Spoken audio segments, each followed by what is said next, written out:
Greetings.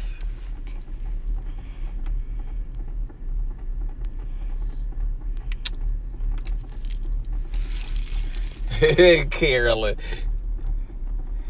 Well, praise the Lord, saints.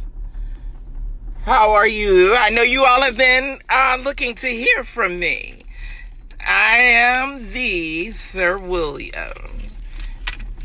And this is your Sunday noon, your Sunday afternoon greeting. Yes. Yes.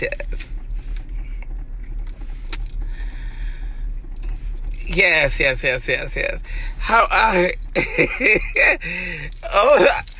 I think, wait a minute, I'm kind of, well, I feel myself all the time, but I'm kind of feeling myself today. Yes. Greetings, everyone. I just wanted to come on and say hello, and because I know that it's been, I've been a few weeks, or was it a few weeks? I don't know. That I hadn't gone live or what have you. I never look bad. I never look bad. You know what? That's part of the reason why I kind of get disenchanted about coming on, because it's so the hate is so it's just like, it's so disgusting and so ridiculous. I mean I'm just trying to figure out how and why, and especially some of them are supposed to be men, are so consumed with me. My word. It's just, and it's so sad, and it just gets like, it gets really boring and stupid after a while. But anyway, so I thought I would come on and say hey, Sunday Night Live tonight. It's gonna probably be late. I'm thinking it might be after the Oscars. Right, because I went to LA for the Church of God in Christ Leadership, and then I went to the Grammys, and then last week I was in Miami for Super Bowl. And so I was there working and covering those things and those events for my talk show. And so those shows will be airing locally here in Atlanta. So that's how that goes. And then so that we put those first on air for TV, and then we go into the stuff for social media and all that good stuff. So just thought that I would come on and say something and let y'all know that Sunday Night Live is so much to discuss. So much is happening in the church. So much has the situation with Gail. I'll be giving my take on that. So many of these insignificant people have jumped on and added their 2 cents or whatever they had to say, which amounts to pretty much nothing. So I'll be giving you a substantial theses on that situation, and I'm going to go back. So I don't know if some of you have read Dr. W.E.B. Du Bois' book on the talented 10th. So I am going to, in my dissertation of it, I am going to go back to Dr. Du Bois and his idea of the talented 10th, and how he developed the Atlanta Business League, and how the business league, and how there was always a system as a result of Western society and slavery. There was always the field Negro versus the house Negro. We saw that in movies like Roots. We saw that in movies like what was the movie that Jamie Foxx, Durango, or however you pronounce it, but and Samuel Jackson played the house Negro and was actually working against some of the other other slaves, so that there's always has been that.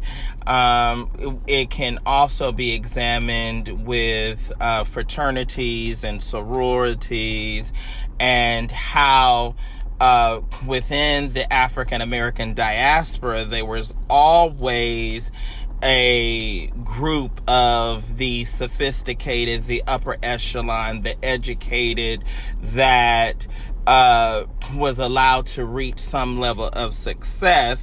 But in doing that, in reaching their success and their higher level, it was they had to, in paying for that, in paying for those opportunities, they had to somewhat oppress and keep some of their own down while they were being elevated and celebrated. And so we still see that today. And you have organizations like Sigma Pi Phi, the Grand Boulé. You have a number of organizations. Even when I was young and part of Jack and Jill and all of those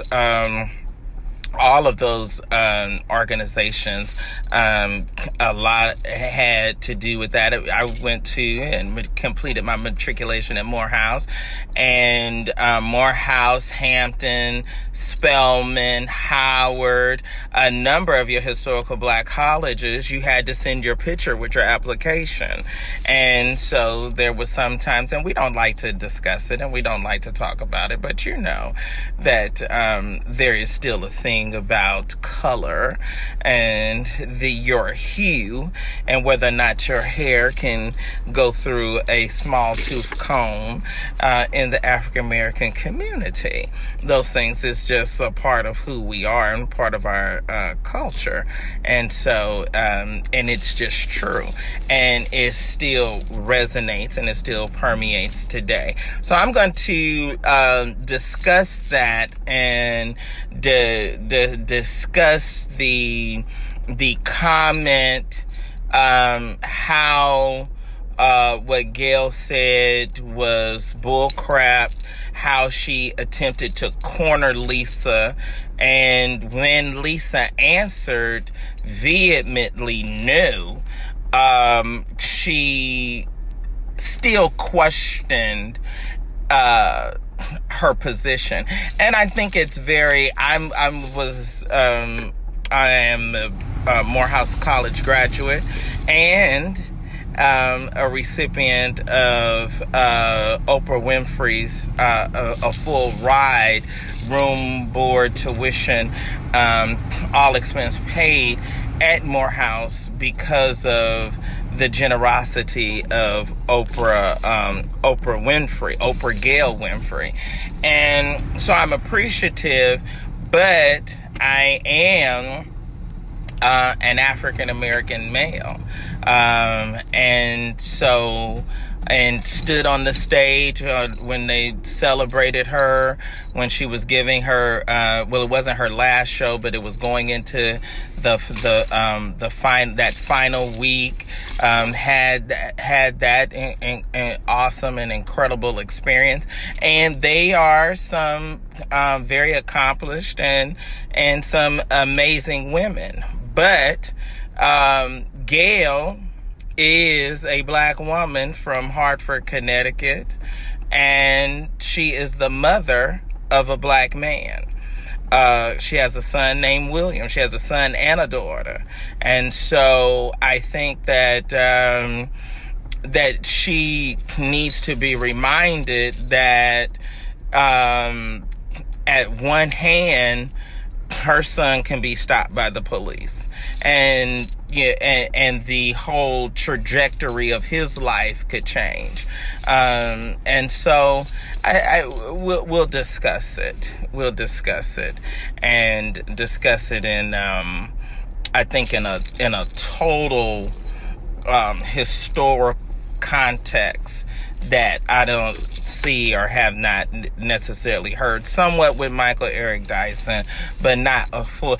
And I think that too great of an emphasis have been put on language. Black people curse. You know how you talk amongst your boys. You know how you talk in the barbershop. The B word, the N word. I don't care how rich or how poor you are. Those are words and a part of, and I'm painting with a broad brush. I'm not talking about you individuals that say that you don't do it. The majority of black folks like fried chicken and know how to fry it.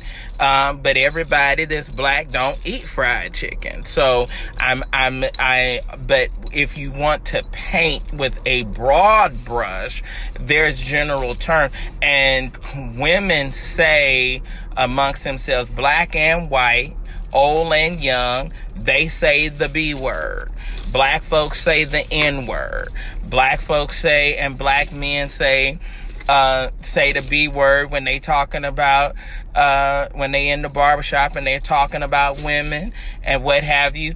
And what you are, everyone is saying, there's no correct way to be angry. There's no correct way to show your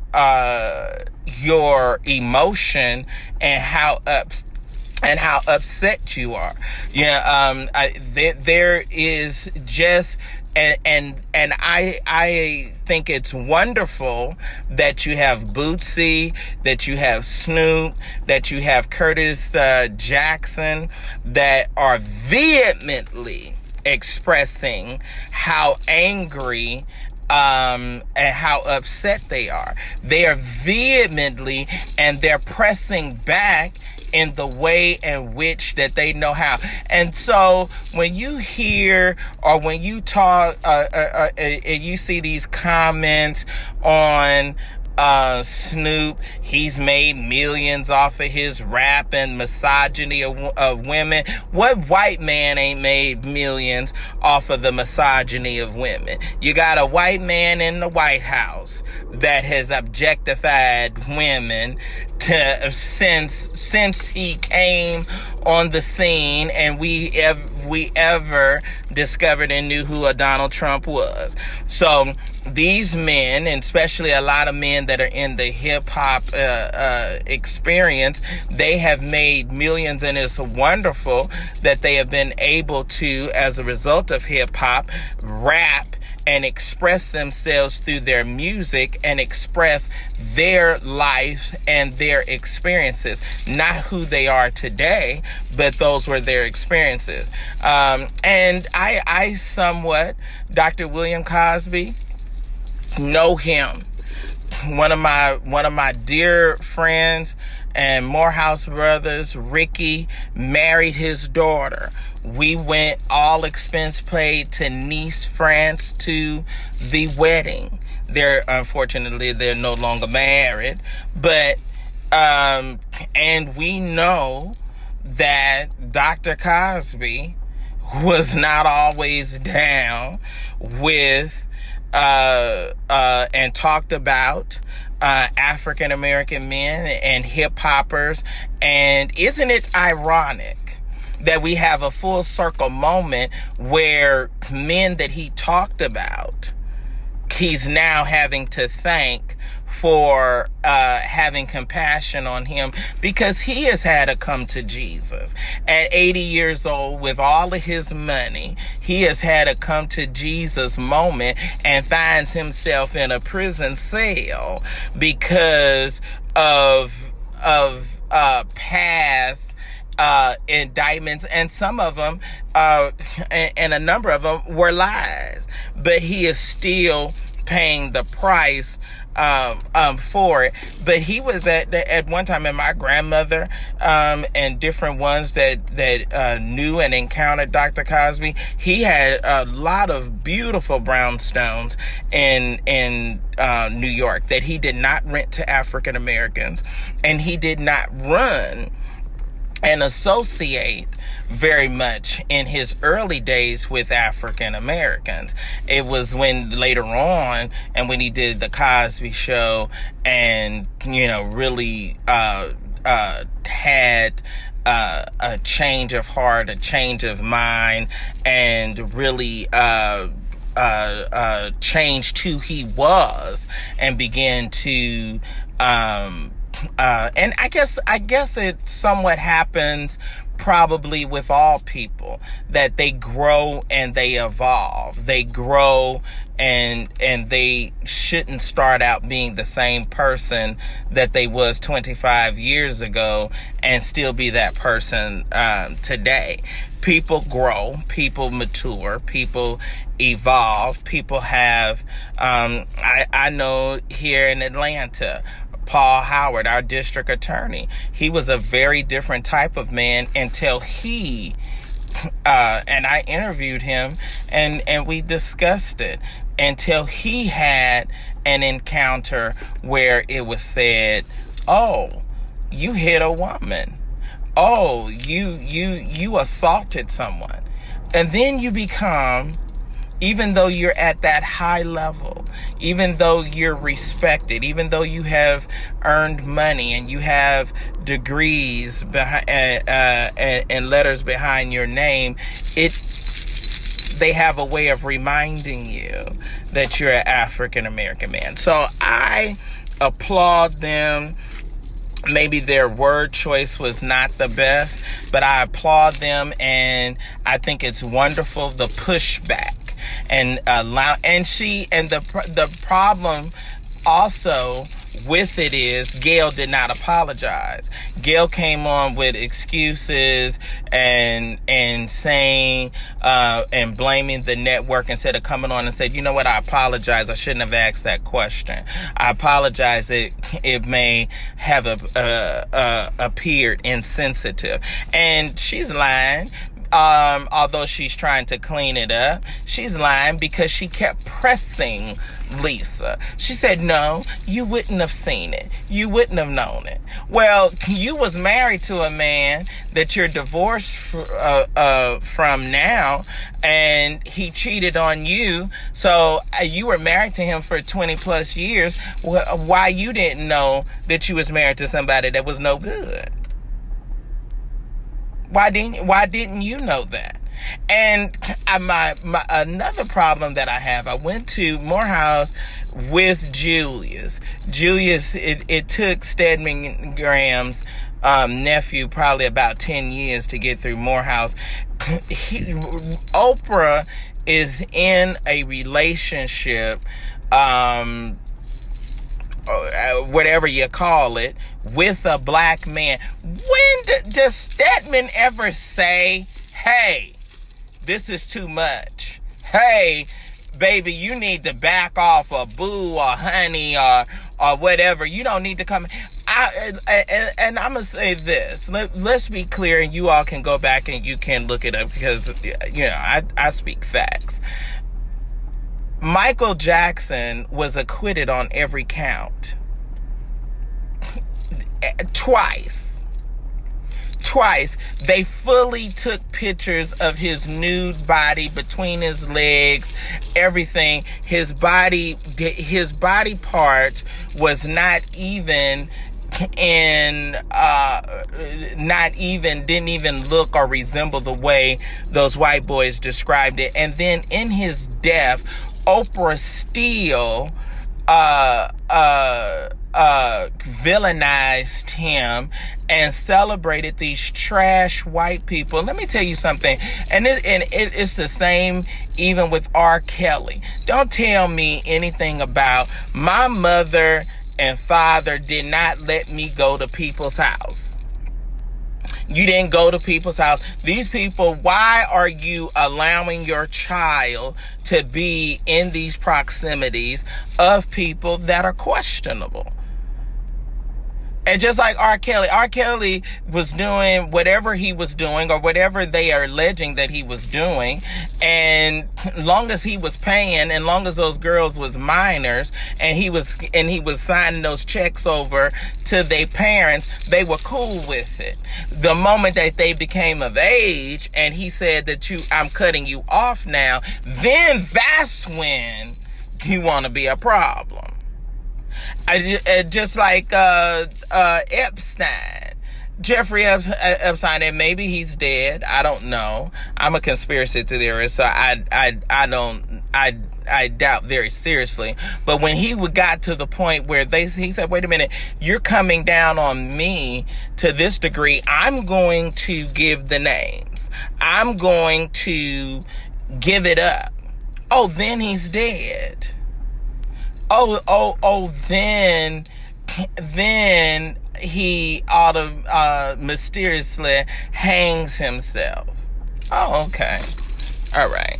So if you buy that and believe that, then I got some land that I want to sell you. So it's a lot that has transpired, and we really need to look at the hand of this election, where we need to examine that.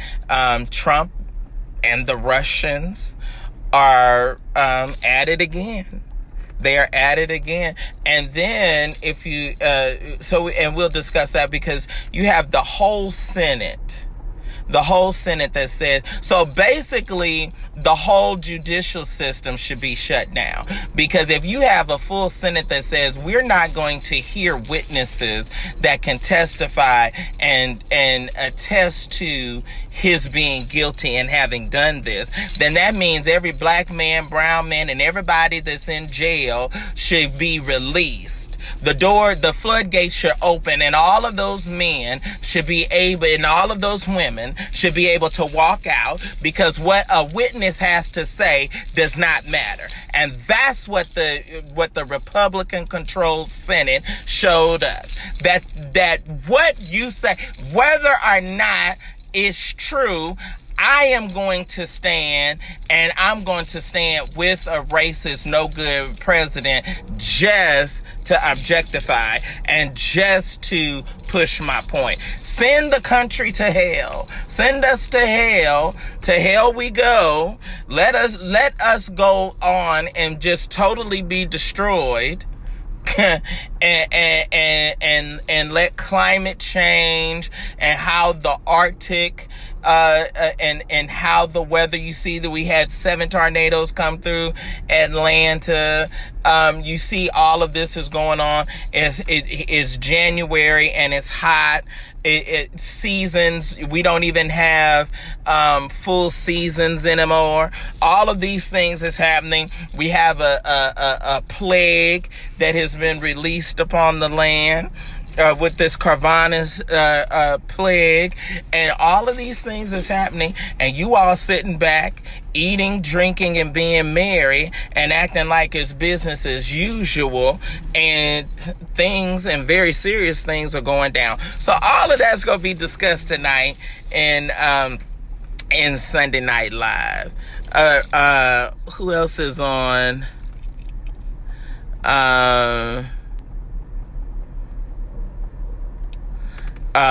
Okay, facts. Thanks, Paul, and some of you others that are on. Anyway, so just wanted to come on and say that how hopefully you all went to church, because this is praying time and all of that good stuff. And so we'll be coming back tonight, and discussing it in a full and more complete fashion. I guess I'll probably have to come off of after the Oscars, so maybe a little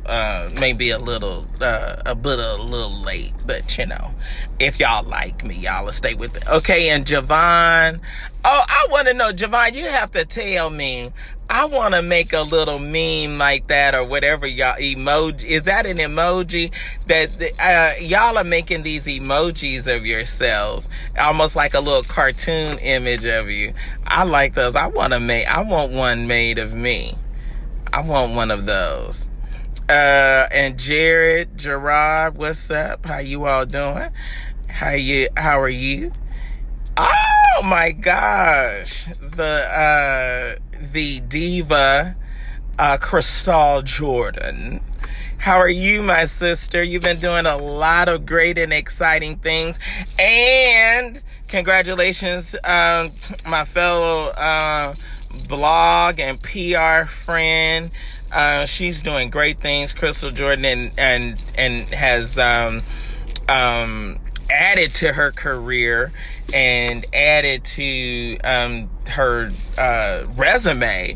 Now she's going to be a real estate tycoon, on top of being a great journalist and holding it down, doing entertainment and all and great interviews and all of that stuff. So thank you for jumping on.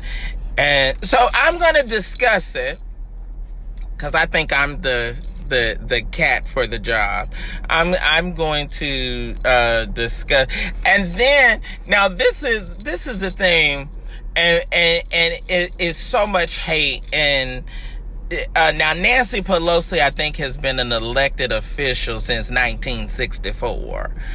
I want to say it was 64 when she was first elected, but she ripped up his speech. And I loved it. She ripped up his speech, but they tried to say that was an act of treason. Now you have the president of the United States of America standing in the East Room of the White House and verbally states that the Speaker of the House is a terrible person. And we sit back and just feel like this is okay. This is cool. And then let me say this about Susan, because everybody's jumping on Facebook and they talking about how Susan Rice tweeted and talked about. Let me say this to Susan. Susan, get your whitewashed son together. Your whitewashed Trump supporting son, while you tweeting out and sending out threats because you used to be the national security advisor. You're not her anymore. You're not advising, and you cannot advise on nothing and nobody, because you can't even advise that Negro's child that you doo-dooed out into the world that is against the man that you worked in administration and is a full-fledged Trump supporter and has no problem being the president of a magna group at his college or university. So while you tweeting about Trump, you tweet about how you can't control your own whitewashed child that is so dumb and stupid that he would support Trump, and you, his mama, worked for Obama. Please.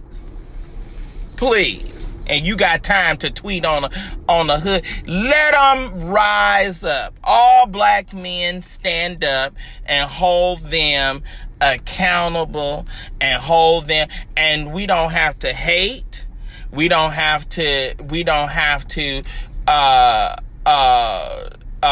objectify, and we don't necessarily have to be disrespectful, but we can hold you accountable. We can hold you, and we can express our displeasure when you do something that is disrespectful, low down, and wrong. And that's just what she did. Mel, how are you? I was in Miami. I didn't get a chance to get to you. You know what, Melanie? Melanie is a PR guru. And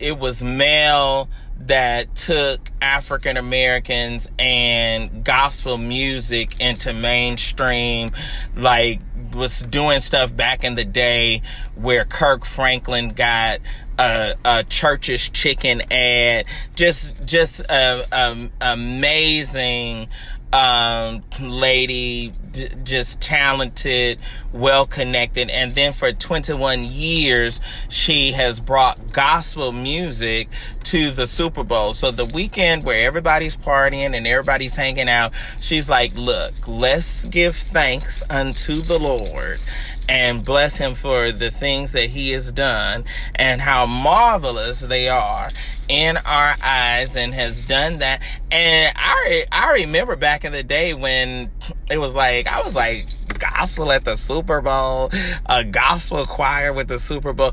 But that is the cool and the great thing about Melanie. And that I just need to, my only objection, Mel, is that I should be on your team in some kind of way.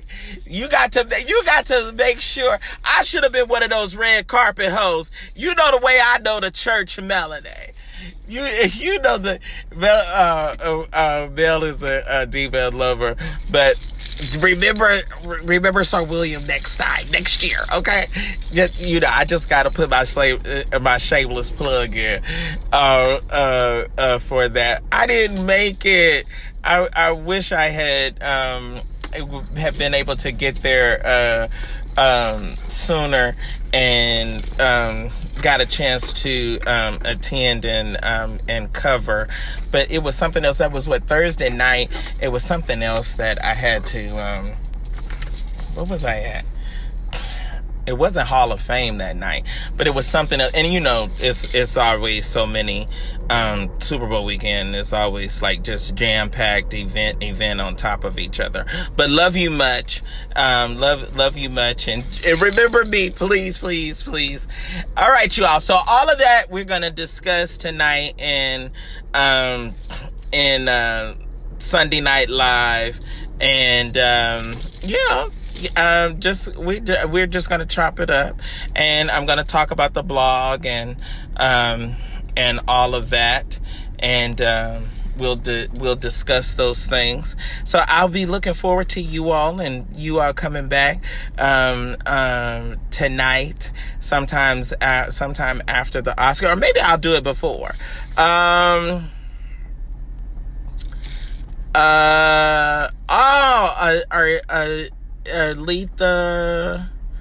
Aletha Cherry. Hey, how are you?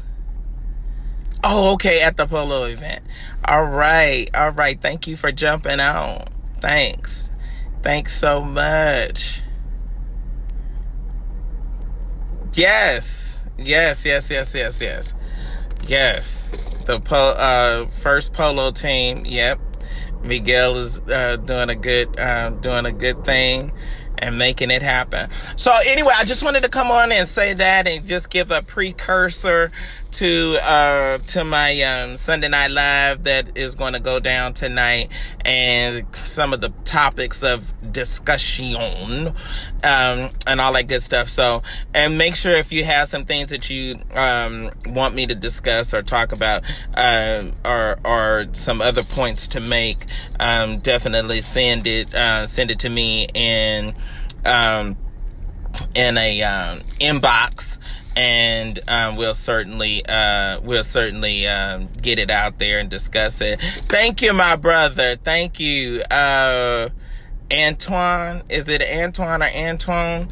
Thank you, my brother. I appreciate it. Had to try to represent. Sundays are for church. Amen. And we're going to talk about church.